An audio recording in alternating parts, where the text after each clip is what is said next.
Media sosial, siapa sih yang paling mendukung terhadap kebijakan saya? Rakyat Jawa Barat. Siapa yang menentang? Para elit. Q-nya KDM bukan level Purbaya, jauh lah KDM itu. Pidato Kang Deddy Mulyadi ngaji Prabowo, para menteri, para ustadz pasti terkejut teman-teman. Kang Deddy menyampaikan di depan para menteri yang luar biasa. Para menteri terdiam mendengarkan pidato Kang Deddy ini.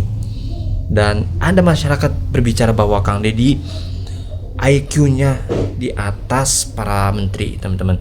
Bukan sombong ya teman-teman. Ini masyarakat yang menilai sendiri. Coba kita lihat dulu pidatonya ya. Ukur kapasitas pemimpin cuma dari IQ itu udah kelihatan sempit.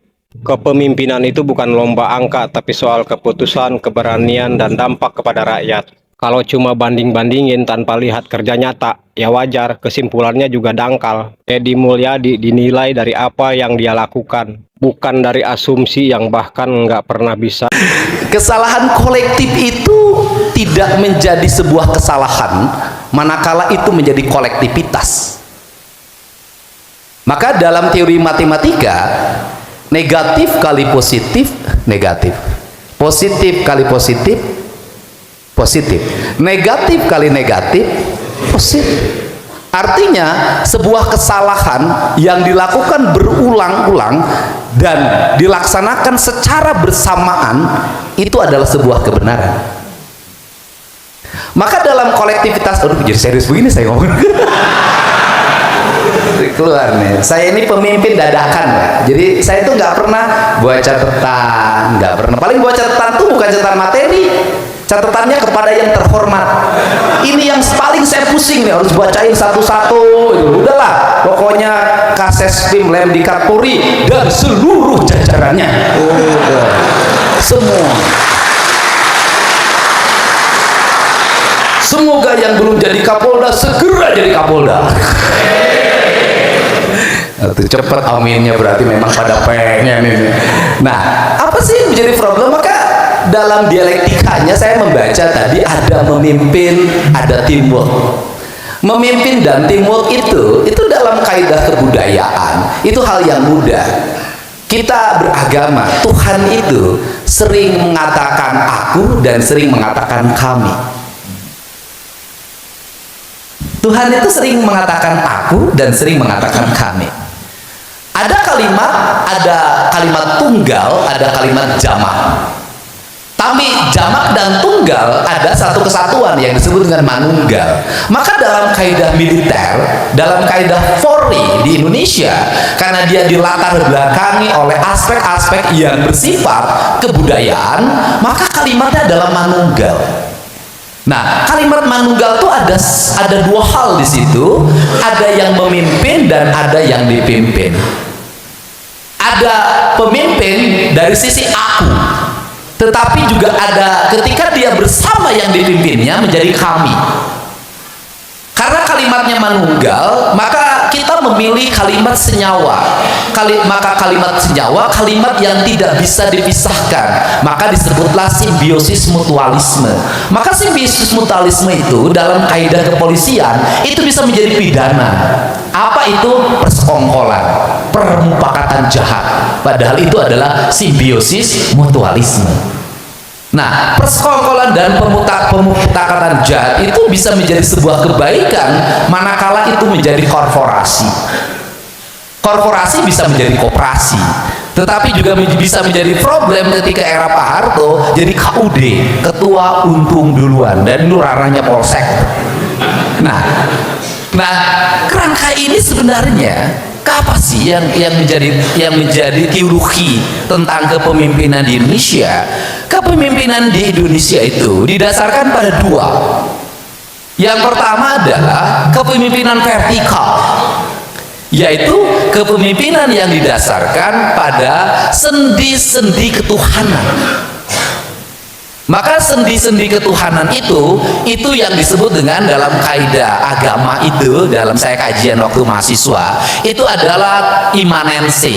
Artinya memahami Tuhan sebagai imanen, sebagai sesembahan.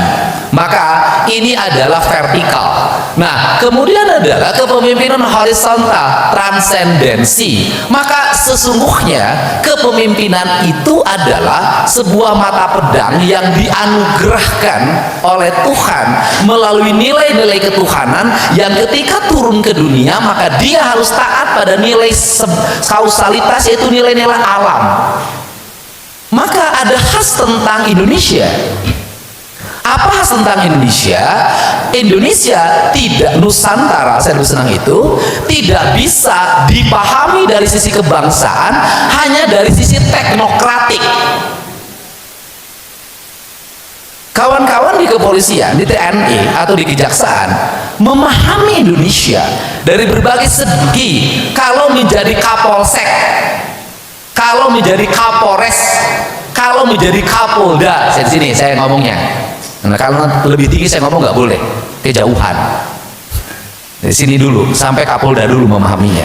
Maka kalau yang hanya dipahami adalah teknokratik, saya yakin gagal kepemimpinannya. Kenapa? Karena dalam praktek kepemimpinan Indonesia tidak semuanya persoalan harus teknokratik. Ada humanis, ada teologis, dan kemudian ada sosiologisnya. Tidak hanya teknokratik. Kenapa?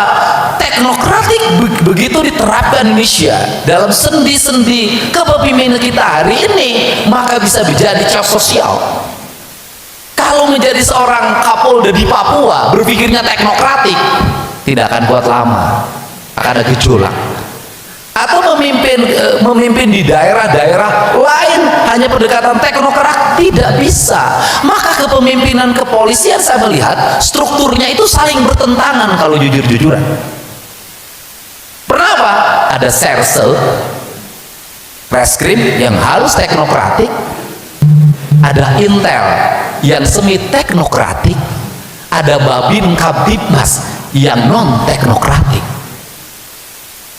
Artinya menjadi seorang pemimpin tidak cukup otak kiri, dia harus ada otak kanan. Nah, tidak cukup hanya pertimbangannya kepala yang diikat. Maka cing caring cing page kancing, set saring set page ikat. Tidak hanya menggunakan pendekatan maskulinisme, karena ikat itu lambang maskulin, pendekatan kelaki-lakian. Kenapa? Karena kalau hanya pendekatan kelaki-lakian ada problem besar. Ketika keinginannya awalnya terengah-engah penuh dengan emosi, 1 menit dia tidak berdaya. Ngerti kan? Kalau pendekatan kelaki-lakian itu kata orang Sunda getas harupaten, emosinya tinggi, kayak maung. Begitu bersentuhan dengan istrinya, apalagi pulang pendidikan, kayak meong, nggak berdaya. Itu pendekatannya otak kanan, pendekatannya ilmu pengetahuan, pendekatannya matematik, pendekatannya pikiran. Maka orang Sunda cing caring cing page kancik sesar page ikat itu adalah pendekatan kepemimpinan, bukan hanya dia pendekatan maskulinisme, bukan hanya pendekatan matematika, bukan hanya pendekatan fisika, bukan hanya pendekatan kimiawi, tetapi dia harus pendekatan rasa atau pendekatan hati. Maka pendekatan hati, maka kata orang Sunda ini ada yang disebut dengan lair aisan. Maka dia di situ ada kebijakan.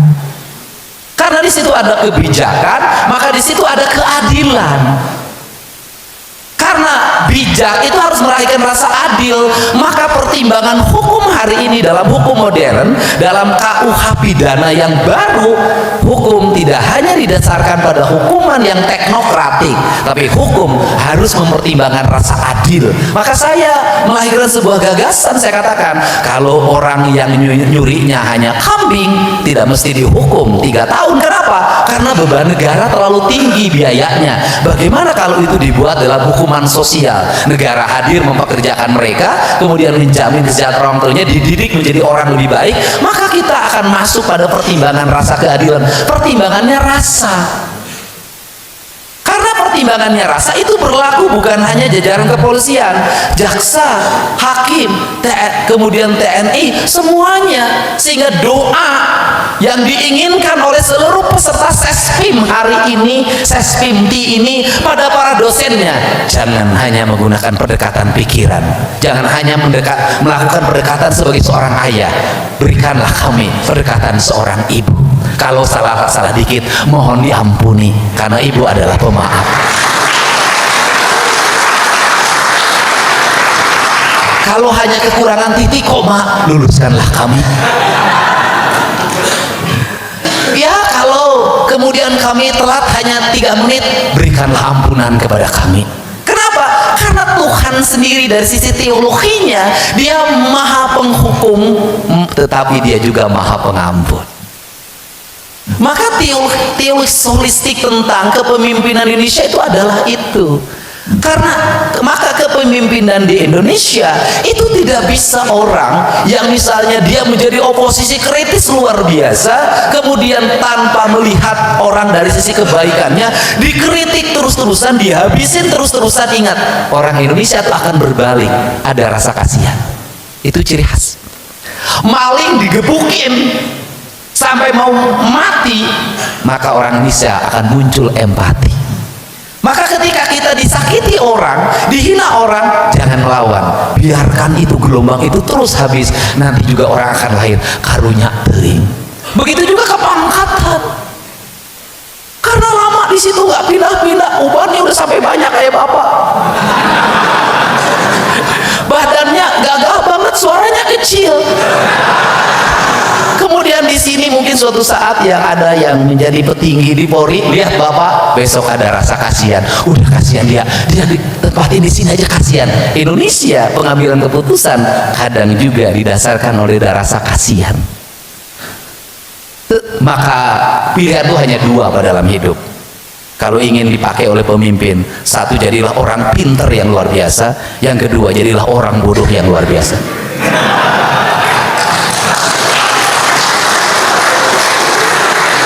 Orang pinter dipilih karena dia pinter, harus ditempatkan. Orang bodoh banget, udah tempatin aja, karunya. Kenapa? Di Indonesia ada kalimat itu. Kenapa? Karena orang Indonesia ini, orang Nusantara, apalagi orang Sunda, yang makannya banyak sama genjer, kangkung. Karunya. Jangan pikir juga Komandan Jenderal yang Batak ini tidak punya rasa kasihan. Kasihan juga. Kenapa? Saya tidak tahu karakter orang Batak. Tahu. Sehebat apapun dia di depan pasukannya, sehebat apapun di depan jaringannya, tapi ketika istrinya berteriak, "Hai Pak, pulanglah ke rumah, jangan lama-lama." Ya mah.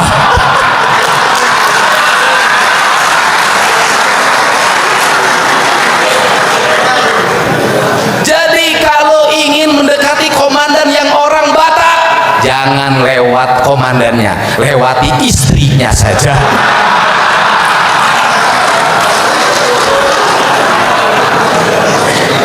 Makanya dalam dunia birokrasi yang punya istri, banyakan ngirim parcel, bukan lewat bapaknya, lewat istrinya. Dia gagah di depan lapangan apel, tapi dia lemah di tempat tidur, Pak. Makanya pemimpin itu tidak boleh beristri.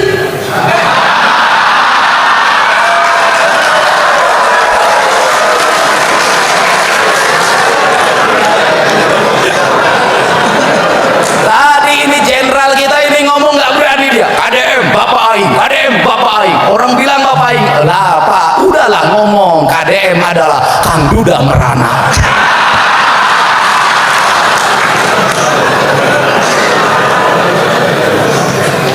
Itu dululah Kang Duda Merana, kemudian adalah Kang Duda Menyala. Lihatlah kau tahun depan, Kang Duda merajalela. Dan tunggulah pada waktunya Kang Duda memimpin.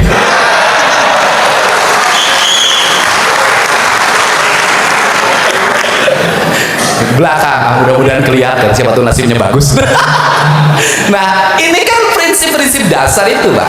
Karena prinsip-prinsip dasar itu, maka dalam kepemimpinan keyakinan kita tidak cukup hanya kalau di sini ada imanensi Tuhan dipahami sebagai yang disembah, ada transendensi Tuhan hadir. Kalau dalam kaidah orang-orang Islam itu senang dengan zikir, maka Tuhan hadir dalam zikir-zikirnya, dalam degup jantungnya, dalam hela napasnya, dalam seluruh tindakan dan perbuatannya, maka dia Tuhan hadir di situ. Nah, ketika bicara seperti itu, maka pemimpin itu ada yang terpenting, sehingga saya memahami proses pendidikan ses pimti, ses. Alhamdulillah, teman-teman, tadi kita sudah mendengarkan pidato dari Gubernur Jawa Barat Kang Deddy Mulyadi yang mana luar biasa ya. Di depan para menteri Kang Deddy sampaikan hal yang penting, teman-teman, yang mana ya banyak sekali ilmu yang didapat oleh para menteri di situ ya, dikasih kuliah gratis dari Kang Deddy Mulyadi, yang mana ini sangat luar biasa ya teman-teman ya. Gimana tipsnya sih supaya jadi pemimpin ya, gimana agar ya disayang rakyat dan ya tetap sesuai aturan seperti itu ya teman-teman ya. Semoga Kang Deddy Mulyadi sehat selalu ya teman-teman, amin ya rabbal alamin. Oke, itu dia video dari Kang Deddy Mulyadi, semoga bermanfaat. Terima kasih, semoga sehat selalu. Assalamualaikum warahmatullahi wabarakatuh. Dan tadi ada satu lagi teman-teman, masyarakat menyebut bahwa Kang Deddy IQ-nya lebih tinggi. Bukan berarti sombong ya teman-teman. Ya dalam arti di sini bukan hanya berbicara aja, tapi Kang Deddy langsung terjun, langsung praktek ke lapangan. Itu nilai plusnya ya Kang Deddy Mulyadi. Ya walaupun Kang Deddy katanya nggak bisa bahasa Inggris, ya nggak apa-apa. Yang penting terjun langsung dan ya menyelesaikan masalah itu ya yang diinginkan oleh masyarakat. Oke, itu dia video kali ini. Terima kasih. Assalamualaikum warahmatullahi wabarakatuh.